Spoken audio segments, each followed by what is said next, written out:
Bueno, catadores, un nuevo episodio y en este episodio quisiera hablar del tema de qué es viajar, ya no tanto el tema de migración o quizás un poquito, pero desde la perspectiva de otra persona, desde la perspectiva de alguien que está aquí con su vida normal y tiene que recibir a todos estos cambios que hay con la migración. Entonces, es más como ese enfoque. Me gustaría saber cómo, no sé, creo que nosotros tenemos como muchas ideas en la cabeza de tener de que alguien tiene una vida perfecta y que quizás tiene algunos pensamientos con respecto a un tema diferente a nosotros porque ha vivido una vida distinta, porque ha tenido oportunidades diferentes o lo que sea. Entonces, aquí en este episodio es como hablar un poquito más de eso, si es de verdad que hay tanta diferencia como lo creemos o si quizás encontramos muchas similitudes. Y para eso entonces vamos a hablar de los viajes. Tú sabes que yo a ti te he admirado, te lo dije desde el primer momento que te conocí. Dije, es increíble cómo tú viajas. Yo quiero ser como tú. Te lo dije, ¿te acuerdas? Sí, sí, Cuando sí, nos vimos en por Colombia. supuesto. Y dije, ok, tengo que aprender de ti. Eres mi ejemplo a seguir porque quiero recorrer el mundo así como tú lo haces. Y por eso hoy quisiera saber un poquito más de esa historia porque creo que tampoco lo hemos hablado también, o si lo hablamos ya no me acuerdo. Y por eso es bueno refrescarlo ahora. Y es, ¿cómo hiciste tú en tu primer viaje? ¿A qué ciudad, país viajaste cuando saliste, pues, quizás un poco más el país, más que una ciudad? Porque yo sé que tú no eres de aquí, de París exactamente, pero quizás el mayor cambio que pudo haber surgido fue salir del país. Entonces, ¿cómo fue para ti salir por primera vez del país? Mhm. ¿A qué país fue? Y bueno, ¿cómo fue la experiencia? Alors, mon premier voyage à l'étranger, c'est vrai qu'on avait voyagé avec mes parents un certain nombre de fois en France quand j'étais petit. Donc, premier voyage à l'étranger, je devais avoir 18 ans, à peu près, 19. Et c'était au Royaume-Uni, au Pays de Galles, Ah, ok. euh, pour un mois, étudier, on va dire. C'était un été. Mm. Étudier l'anglais d'abord et d'autres spécialités. Alors, je crois que la première année, c'était business. Euh, et donc, c'est la première fois où je suis parti, on va dire, tout seul, Mhm. voilà, dans un autre pays. J'avais à cette époque-là quand même une organisation parce que Mhm. j'allais à l'université Mm. dans un autre pays avec un logement qui est organisé. Ok. Mais malgré tout, je suis quand même parti tout seul. Et c'est vrai que quand on arrive là-bas, euh, bon, déjà, on cherche où aller. En plus, Mm. c'était une époque où on n'avait pas tous les téléphones portables et Mm. le GPS et tout ça. Donc, on avait imprimé Ok. les papiers, notamment avec mes parents à l'époque, pour savoir qu'est-ce qu'il faut faire, où il faut aller en arrivant. Et bah, j'arrive et je me retrouve euh, comme ça, d'aller au bon endroit. Et alors, en plus, je me rappelle d'une anecdote, c'est que cette fois-là, je suis arrivé en fait, à la gare de l'aéroport. Mm. Euh, et je suis arrivé en retard. Donc, Ah j'ai no. loupé le transport Ah et no. j'ai passé la nuit No. dans l'aéroport C'est vrai. à attendre le transport pour la ville. Et donc, la ville, c'était Wrexham au Pays de Galles, au Royaume-Uni. Donc, au Pays de Galles. Et je suis arrivé finalement qu'une journée après à destination. Mm. Mm. Donc, Por ejemplo, el primer bus, el primer transporte que tuviste, ¿fue a qué hora del siguiente día? et donc j'ai attendu, en fait, j'ai attendu l'après-midi du lendemain pour récupérer le transport. Wow. En sachant que il y a quand même un peu de stress parce qu'on ne savait pas trop si, si les gens allaient arriver ou pas. Enfin, aujourd'hui, c'est très facile, on a tous WhatsApp, Mm. on arrive tous à écrire, à appeler. Là, j'attendais dans la gare et je dis, bon, espérons que ça fonctionne quand même. Y- En fait, c'était un transport organisé par l'université. Oui. Je pense qu'il devait être à 6 heures, 6-7 heures du soir, le jour où je suis arrivé. Moi, je suis arrivé probablement à 8 heures ou quelque chose comme ça. Je ne m'étais pas trop organisé, évidemment. Un peu premier voyage, on verra. Eras joven. Ouais, c'est ça. Pour le logement, Alors, eh, une fois qu'ils nous ont récupérés, ils nous ont emmenés, alors, moi et d'autres personnes, dans nos logements universitaires. Là, ça s'est très bien passé. Je me suis installé. Ouais, ça, par contre, c'était une toute petite chambre. Il y avait un petit lit, un petit bureau, une petite salle de bain. Évidemment, la cuisine était partagée. C'était vraiment le logement universitaire Ouais. standard. Et par contre, l'état d'esprit quand c'est le premier voyage et qu'on arrive là-bas, c'est de se dire, mais en fait, qu'est-ce que je fais ici? C'est Qu'est-ce que, ça. qu'est-ce que je dois faire? Qu'est-ce que je vais faire? Et alors, si on continue, la première soirée, il se trouve que... C'était la fête. Ouais, c'est ça. Ah, pour sentirte más cómoda. On disait, comment je peux dire ça en français pour te sentir plus à l'aise? Ouais, Tu c'est veux dire ça? Exactement. Bon. C'est exactement ça. Les gens se sont retrouvés en bas. Enfin, c'était une sorte de cité universitaire avec une cour. Et bon, on s'est tous, enfin tous, on se connaissait pas, mais on s'est plus ou moins retrouvés là-bas comme ça. On a été au bar du coin, une sorte de bar dansant, quelque chose du style. Et voilà, et on a pris un verre. Enfin, bon, il se trouve que j'ai sympathisé avec 2-3 personnes. On a pris un verre, on a vu plein de personnes différentes. Et d'ailleurs, ce qui était très très drôle, c'est que le lendemain, on a commencé les cours. En fait, on s'est rendu compte qu'il y avait plein de personnes du bar qui étaient dans le même cours, à l'université. Parce que c'est quand même une petite ville. Tu te rends compte que... Donc voilà comment ça a commencé pour moi à l'étranger. Mais alors, j'ai une question. Parce que tu as fait la fête, mais la fête a duré combien de temps? Jusqu'à quelle heure? Je pense que c'était très raisonnable. Mais c'est vrai? Oui. C'était comme ça? Oui? Ok, Oui, d'accord. je pense que en vrai, le bar était en bas des logements étudiants. Ah, ok. À mon avis, j'étais quand même rentré avant minuit, je Ah, pense. ok. Et le cours, le cours, Ouais. il a commencé à quelle heure? Alors le cours de mémoire, Le c'était cours. aux alentours de 9h Ah, ok, le d'accord, lendemain ouais. matin. Et en plus, bon, c'est comme une rentrée des classes en fait. Fallait, en plus que tout le monde trouve où était vraiment l'université, tu es toujours avec le plan, tu sais, parce qu'il n'y a pas de GPS. Oui. Je crois que l'année, c'est 2011, il me semble. Donc ça marchait un petit peu, mais surtout à l'étranger, on n'avait pas trop Internet en fait à l'époque. Et donc, ouais, on était raisonnable. Ok, ok. Mais alors pour toi, c'était une bonne expérience pour commencer bah, un petit peu le voyage loin chez toi. De Ouais, chez toi. je pense que c'était une super bonne expérience. En fait, tu te rends compte très rapidement que tu es indépendant par rapport à où tu habites. En plus, moi, à l'époque, j'habitais chez mes parents, hein, personnellement. J'avais 18-19 ans. Donc, j'étais encore chez mes parents à l'époque. Et donc là, c'est vraiment le début de l'indépendance. Et c'est génial, en fait. Oui, il t'a trouvé que tu étais indépendant. Ouais, moi, en fait, personnellement, ça m'a tout de suite plu, en fait, d'être indépendant, quoi. Ok. C'est... Ouais, je pense que j'ai cette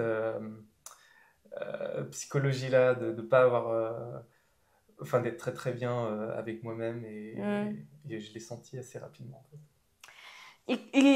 ¿Cómo fue, por ejemplo, encontrarte con diferentes personas? Porque imagino que en esa fiesta, lo que tú dices, pues era un lugar pequeño, una ciudad pequeña, pero igual habían diferentes nacionalidades, imagino. Entonces, ¿cómo fue para ti también como ese principal, o ese inicio de salir por primera vez de tu país Ouais. y encontrar otras nacionalidades? Porque, bueno, de donde tú vivías, creo que de pronto no había tanta diversidad cultural. y salir de ahí a tu país, de tu país a otro, donde podías encontrar toda esta diversidad, ¿fue un poco chocante para ti o fue algo extraordinario o cómo se sintió? En fait, c'est assez marrant parce que, euh, évidemment, les, comment on va dire ça? Effectivement, je viens d'une ville qui n'est pas très très grande, qui est dans l'ouest de la France. Et la première fois que je me retrouve à l'étranger, en Angleterre, je parle pas très bien anglais. C'est le moins qu'on puisse dire. C'est vraiment très très limité, très scolaire.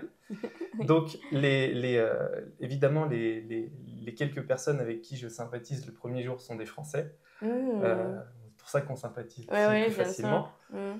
Et on regarde, parce qu'on se rend compte quand même que tout le monde n'est pas de la même nationalité dans le bar, on regarde ces personnes et moi, personnellement, ces personnes-là, je sentais une vraie distance de langue et ça faisait presque peur, tu vois. Oui, bien sûr. Oui, je sais. T'es un petit adolescent de 18 ans, oui, t'as jamais essayé de communiquer avec des étrangers, en tout cas qui ne parlent pas ta langue. Tu ne maîtrises pas très bien l'anglais. Et en fait, ces personnes-là, la majorité étaient quand même bien à l'aise à l'anglais et très à l'aise en général, on va dire. Donc c'était presque... Ouais, c'était assez impressionnant en fait. C'est très bizarre de dire ça aujourd'hui. Mais, mais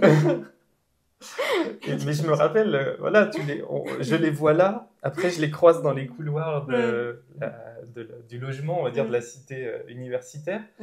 J'ose à peine dire bonjour. C'est un peu impressionnant, tu vois. Et après, on se retrouve dans le même cours. Moi, j'ai quand même un côté timide depuis l'enfance, en tout cas à cette époque-là. Et ouais, c'était les premières rencontres sont très impressionnantes.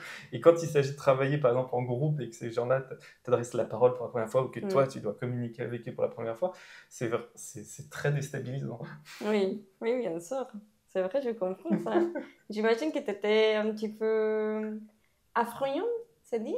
Effrayé. Effrayé, Ouais, c'est ça. Effrayé. Ah oui. Y, ok, si entendí bien, tú comenzaste este primer viaje porque era algo unido con la universidad. Algo que tú ibas a, sí, como un curso, pero todo organizado como por la universidad. C'est ça. El costo del viaje entonces fue de pronto con algún beneficio de la universidad o era algo que tú tenías que ahorrar o que tus papás tenían que ahorrar o ya venían ahorrando tus papás algo para ese viaje o tuvieron que empezarlo con cuánto tiempo antes o cómo fue esa dinámica de los gastos del viaje. En fait, bon, ce voyage-là, il y avait quand même un partenariat avec mon université, mon école d'ingénieur. Malgré tout, il y avait quand même un coût pour aller là-bas. Je pense que je dois quand même remercier mes parents parce que moi, je ne pouvais pas vraiment me le payer à cette époque-là. 18 ans, je n'avais pas économisé d'argent du tout. Donc, c'est quand même mes parents qui m'avaient payé ça, qui me donnaient un petit peu d'argent. Alors, effectivement, je n'ai pas fait de dépenses. Les parents ont payé le voyage et le logement. Et puis moi, je mangeais avec quelques euros par jour, on va dire. Je mangeais normalement, mais c'était pas du restaurant tous les jours, évidemment. Et ouais, ça s'est passé comme ça. Il n'y a pas eu de grosses dépenses. Peut-être quelques consommations au bar. À l'époque, peut-être une ou deux entrées en boîte de nuit que je fréquentais ponctuellement, on va dire. Ok, je veux te croire. Et globalement, c'est à peu près tout. Ok. Y entonces el primer viaje, digamos que este fue un viaje más enfocado como a como lo académico. Algo como, claro que una experiencia diferente, pero algo como muy relacionado al deber ser, ¿no? Porque iba con tu carrera. Y el primer viaje que tú dijiste por disfrute, porque quiero mis vacaciones, porque quiero hacerlo, ¿a qué edad fue eso?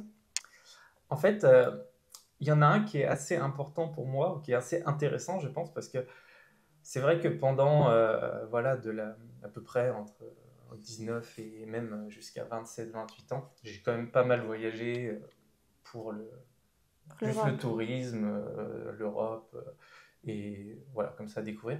Mais en fait, il y a eu un voyage assez important juste à la fin du Covid, en fait, parce qu'on a tous vécu la période du Covid, pas forcément facilement. Ouais. Et il y a le premier voyage à la fin du Covid où je me suis dit, bon, d'une, il faut que je parte, parce que là, j'en peux plus. Mais en plus, je vais partir en solo. Bon, j'étais déjà parti en solo, mais dans le cadre de l'université. Voilà. Donc là, je vais vraiment partir en solo sans globalement rien organiser. Et je vais voyager dans un hostel que je n'ai jamais fait avant, étonnamment. Donc hostel, ça veut dire dortoir, non privé, on veut dire. Ça veut dire que bon, voilà, on dort, il y a des salons en commun, ce genre de choses. Et je ne savais pas du tout à quoi m'attendre. Alors, j'ai pas fait la destination la plus difficile parce que cette destination, c'était Copenhague, au Danemark. Donc, ça va, c'est pas dangereux, c'est pas l'aventure en particulier. Mais c'est la première destination que j'ai fait post-Covid, la première que j'ai fait dans un hostel. Et je savais pas du tout à quoi m'attendre. Et en fait, ça a été finalement, ça a été génial pendant la semaine où je suis passé là-bas. Donc celui-là, il est intéressant à mentionner. Et comment tu as fait pour l'argent, pour voyager là-bas? Alors, pour celui-là, pour le coup, j'avais économisé. Ok. Et combien de temps? Je pense que vu que j'avais travaillé, en fait, l'idée, c'est que là, ça faisait longtemps que je travaillais déjà. Ça fait peut-être 5-6 ans que je travaillais. Ok. Voire un peu plus. Donc, même si on économise un tout petit peu tous les mois, Copenhague depuis Paris, en vrai, il faut compter peut-être 200 € aller-retour, même pas en avion. Et l'hostel, on va dire, alors Copenhague c'est très cher, mais même si on dit 40 € par nuit, fois 5, voilà, à la fin ça fait un budget peut-être de 500 €. Donc ça s'économise en une année. Ouais, bien sûr. Voilà, Ouais. Ok. À peu près. ¿Tienes en la mente, sabes, cuántos viajes has visitado? Ah, combien de pays et de voyages j'ai fait? Je crois que j'avais compté dernièrement, ça doit être autour de 25 pays. Mais il y en a certains que j'ai fait plusieurs fois. Par exemple, en Europe, la République tchèque, c'est ma deuxième maison. En fait. J'ai été peut-être une dizaine de fois.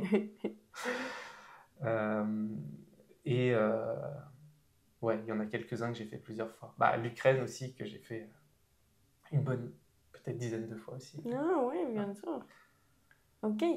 Y digamos, para llegar a esos 25 países o esos 25 lugares, ¿cómo has planeado tus viajes? O sea, ¿lo has hecho con anticipación y anticipación de quizás muchos meses? No. Yo estaba esperando. ¿Y tú? Ya quiero.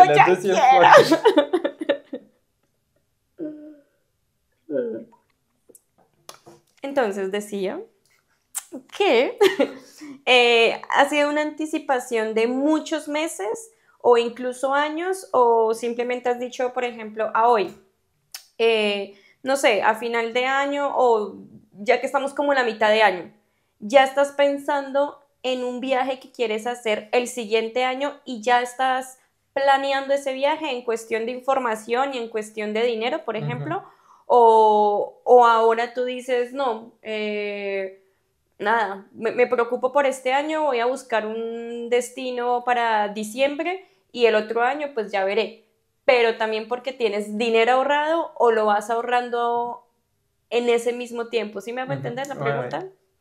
En fait, alors, en toute honnêteté, j'ai un peu fait tous les cas de figure. C'est-à-dire qu'il y en a certains que j'ai planifiés, certains voyages que j'ai planifiés bien avant, et d'autres que j'ai planifiés au dernier moment. D'accord. Et aussi, il y en a certains que j'ai tout planifié bien précisément tout ce que j'allais faire. Mhm. Et il y en a d'autres où je suis parti et je savais même pas où j'allais aller pendant 2 ou 3 semaines. Ok.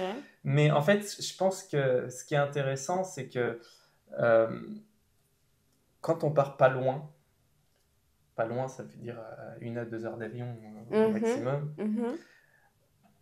on n'a pas forcément besoin de planifier longtemps à l'avance.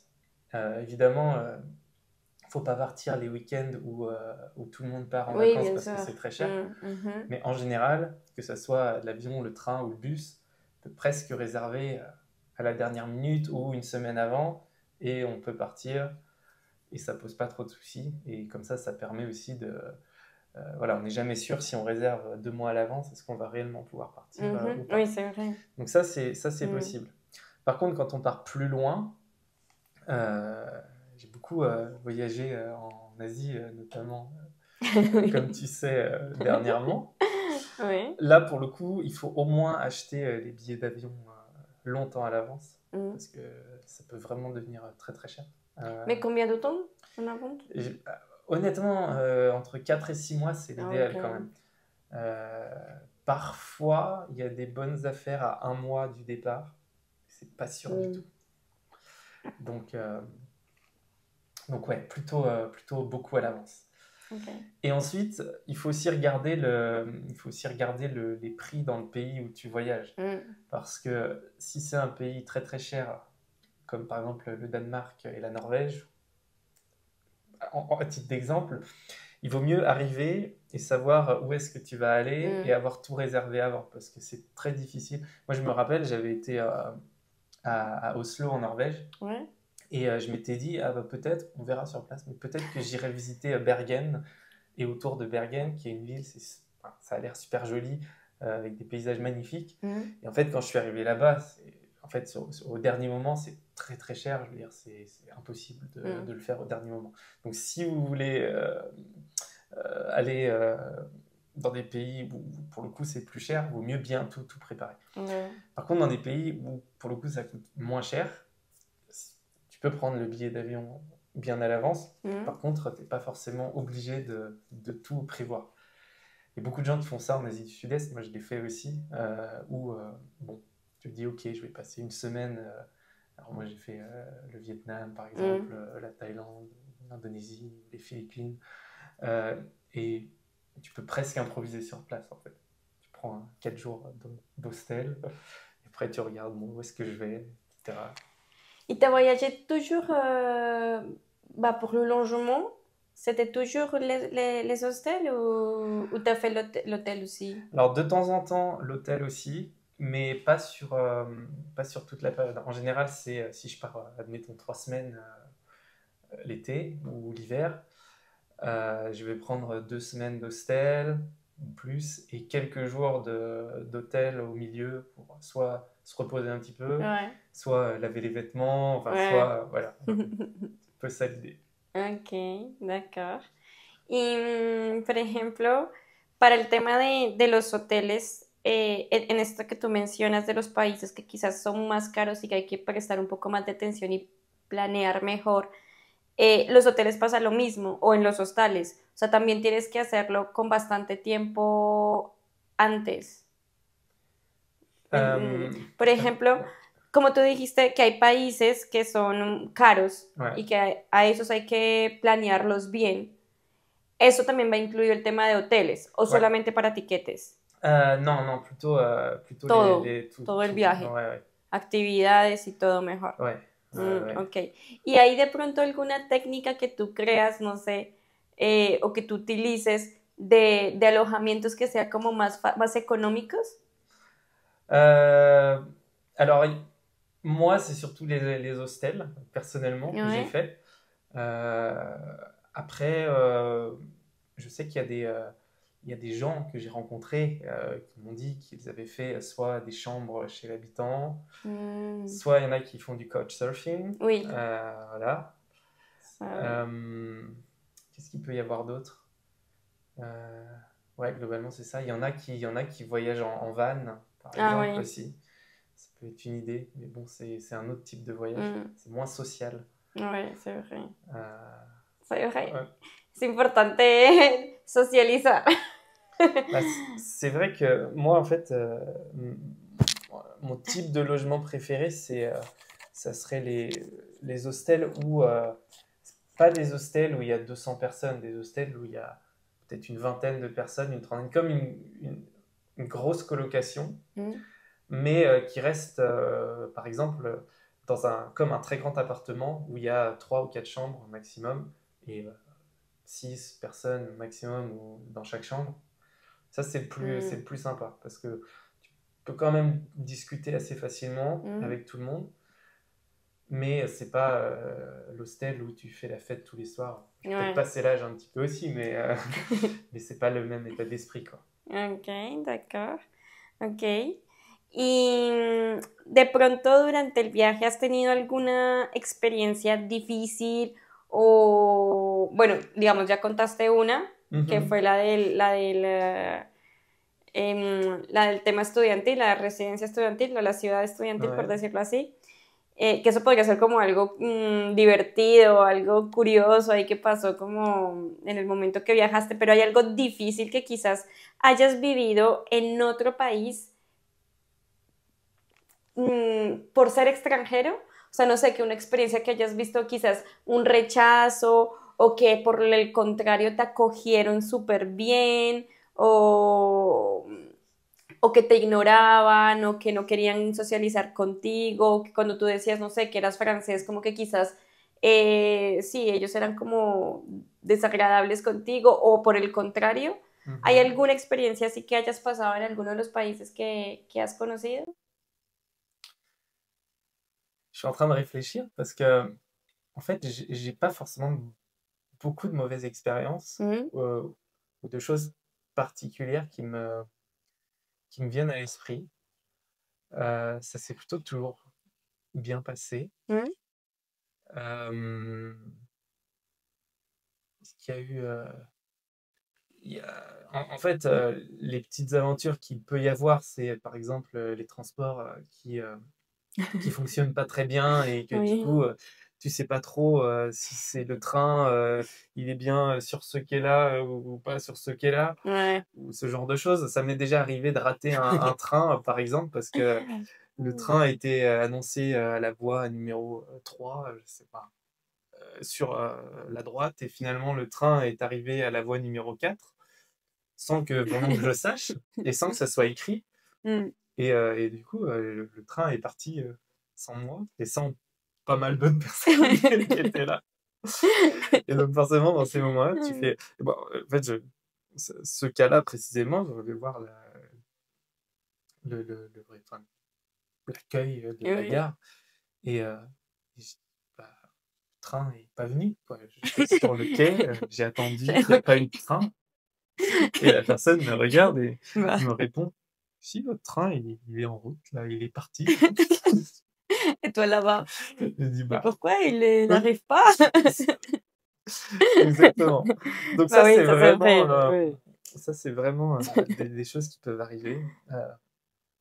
Tratadores, este video no pudo llegar a su final como lo planeé porque hubo fallas técnicas, pero aún así no quería dejar de pasar, de mostrarles esta información que para mí es súper importante porque más allá de una historia que contar, más allá de algo que compartir, es como esa toma de conciencia de qué tan diferentes somos, qué tan similares somos, qué tantas ideas nos metemos en la cabeza que no son ciertas o que se puede reforzar de lo que pensamos o de lo que hemos ido viendo o aprendiendo. Así que escribí algunas cosas para poder terminar bien este episodio y quiero leérselas, quiero compartirlas. Y es que con este episodio lo que imaginé inicialmente era como seguir tumbando esos pensamientos que a veces, no sé, se vienen a nosotros, a nuestra mente, abriendo una brecha enorme entre los europeos y los latinoamericanos por diferentes motivos, por la cultura, por las posibilidades, por las oportunidades, por muchas cosas. Todos sabemos que Francia es un país que, aunque con mucho desarrollo y reconocimiento gracias a los turistas, a nosotros que vamos y visitamos estos lugares y los ponemos en, en vista pública, ya sea por medio de videos, ahora que todo es muy visual, pero también antes con temas de recomendación y el voz a voz.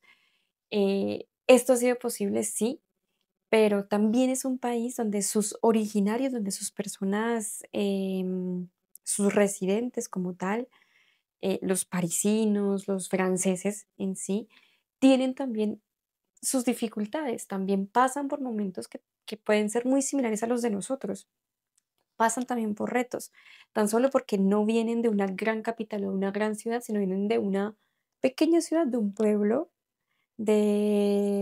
sí, donde las condiciones son diferentes, donde claramente ese hecho de salir de un pueblo, de un lugar pequeño a un lugar más grande, hace completamente la diferencia y es un choque que es inevitable tener, así se viva en un extremo o en el otro. Algo también que quería de pronto compartirles es que antes de reconocernos en relación a las nacionalidades, deberíamos todos recordar que somos personas que sentimos y soñamos de formas muy similares y que si nos conectamos con eso, realmente podríamos hacer muchísimas cosas, podríamos ayudarnos y claramente crecer juntos. El tema de las culturas, lo que decía al inicio, las oportunidades, las condiciones de vida, todo eso claramente es diferente, eso no lo vamos a negar y no lo vamos a disfrazar porque no es la idea, pero sí siento que todo esto alrededor del mundo ha ido creando una gran distancia mental. Y si no sé, si pensamos como en una experiencia que se vive por primera vez, como es viajar a un nuevo sitio, como es vivir en un nuevo sitio, ah, esa sensación, ese sentimiento que se nos pasa cuando conocemos algo, cuando hacemos algo por primera vez, cuando empezamos a explorar, cuando hay una conexión que empieza como a construirse o un desafío que se tiene que afrontar porque no hay nada más que hacer, en todo eso nos vamos a reconocer por igual, como, como lo que somos, como personas. Y veremos que no somos tan diferentes en realidad, que no estamos tan lejos como hemos creado toda esta brecha. Y bueno, es eso como las conclusiones que quería, a las que quería llegar y que quería compartir con ustedes. Si estás allá al otro lado de la pantalla viéndome y, y de pronto quieres compartir cuáles han sido como esos clichés que has encontrado en la vida europea. Y no hablo solo de la ciudad perfecta y de la actitud que nos venden de que hay tal persona siempre va a hacer esto, siempre tiene este comportamiento, siempre responde de esta manera, que es como lo que vemos en las películas. No, no hablo de eso, sino más bien de esa idealización de vida que se altera un poco con la realidad y bueno, quisiera que me lo comentaran si realmente han tenido este tipo de clichés para saber qué más hay. Y bueno, nada, eso es todo. Nos veremos en el próximo episodio. Bye bye.